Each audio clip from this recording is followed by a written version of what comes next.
Estamos nuevamente en nuestra sesión de Derecho Disciplinario. La semana pasada vimos la estructura de la falta. Esta semana veremos el componente de la estructura de la falta. Uno de los componentes es la conducta. Y como tal, conducta viene de comportamiento. Es aquella expresión, aquel ejercicio que se hace, que se exterioriza por parte de la voluntad del ser humano y que produce generalmente un resultado y un efecto, positivo o negativo. Pues bien, como estamos hablando dentro de la estructura de la falta, que es la conducta como tal, el comportamiento es un elemento determinante. Dentro de la conducta tenemos conductas positivas, negativas, omisivas y de extralimitación. Entonces, como bien recordamos, el artículo 27 de la Ley 734 del año 2002, aún vigente, determina cuáles son esos elementos que constituyen la conducta. Esos son la acción, la omisión y la extralimitación.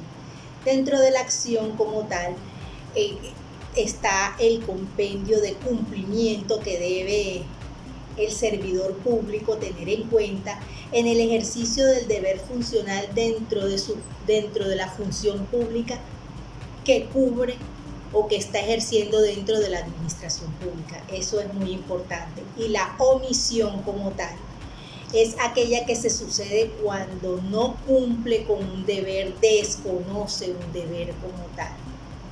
Es importante recordar que el artículo 95 de la Constitución Política determina cuáles son los deberes de un ciudadano y esa es la fuente como tal de deberes, no solamente del ciudadano, sino de todas las personas que están dentro del Estado colombiano. La omisión como tal a ese deber constituye una falta como tal. Entonces, la omisión como fuente de incumplimiento tiene su razón de ser en la Constitución Política.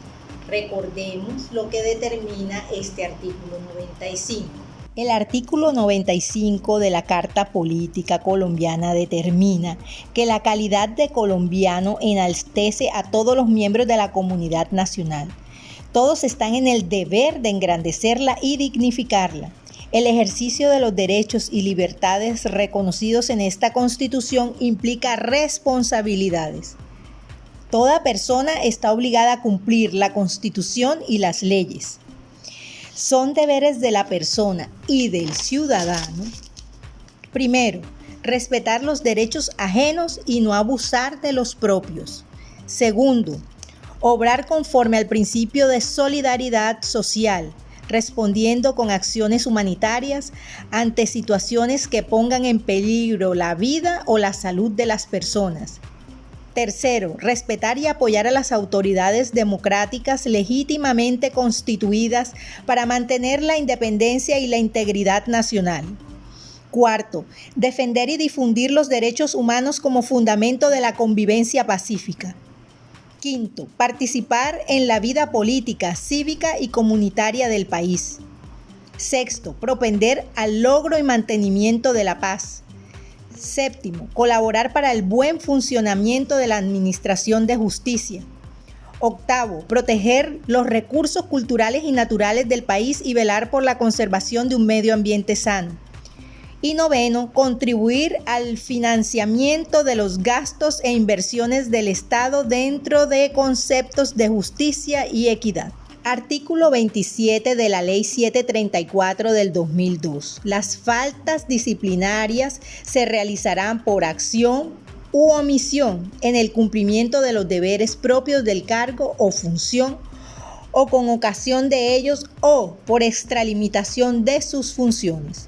Cuando se tiene deber jurídico de impedir un resultado, no evitarlo, pudiendo hacerlo, equivale a producirlo. Más adelante podemos también observar que la omisión puede ser propia o impropia. La omisión propia es aquella que se sucede del incumplimiento directo del deber funcional. No se cumple con la función, no se cumple con el cometido como tal que la ley y el reglamento le imponen al servidor público. Entonces, ¿qué sucede en ese momento? Pues estamos frente a una omisión propia. Por ejemplo, el servidor público que advierta una irregularidad de carácter penal, pues debe ponerla en consideración de la autoridad competente, y si no lo hace, pues incurre en una falta teniendo en cuenta su deber funcional. Ahí hay una conducta omisiva y la omisión es propia, directamente relacionada del deber funcional que él tiene. Lo mismo, debe responder un derecho de petición y no lo hace dentro del término que le concede la ley, incurre también en una omisión propia. La ley le impone unos términos para resolver y no lo hizo. Entonces, por su conducta omisiva, viola un deber funcional. ¿Y qué se entiende entonces por omisión impropia? Es aquella que se sucede no del deber funcional directamente, sino del resultado que ella produce. Y ese resultado genera un daño, no solamente el daño puede ser físico, sino también un daño de afectación normativa. Es decir, una persona que tiene que conocer determinados documentos y darle los vistos buenos para que el superior jerárquico pueda firmar tal documento, no lo hace, lo pasa directamente al superior jerárquico. Ahí, esa persona que tiene la potestad de revisar, de hacer todo el estudio legal y no lo hizo correctamente, incurre en una omisión impropia y hace incurrir en error al superior jerárquico. Esos son conceptos que deben quedar bien destacados dentro de esta sesión. Y ahí se suceden una serie también de requisitos para que la omisión impropia pueda ser efectiva. Primero, que efectivamente se suceda un daño, no solamente físico, sino normativo, como el que acabamos de presentar. Segundo, hay una condición de garante. El superior confía en el inferior que tiene la garantía de resolver, de estudiar el proceso y de presentárselo en debida forma a su superior jerárquico. Ese servidor público como tal está amparado de un manto de legalidad y sobre él reza y pesa toda la confianza. Al momento de emitir los vistos buenos, él garantiza que la operación jurídica donde está dando el aval es correcta. Y si da el visto bueno y no lo hace, pues lógicamente está fracturando uno de los requisitos de la omisión propia. Ya vimos que el primero es el daño material o el daño normativo, el segundo es la condición de garante y el tercero es la posición de equivalencia. ¿Qué quiere decir esto? La posición de equivalencia como tal, si bien hay una omisión por parte del servidor público, se asimila a que se sucede una violación, un resquebrajamiento del sistema jurídico en razón a que no actuó en debida forma. Con esto hemos concluido la sesión del día de hoy.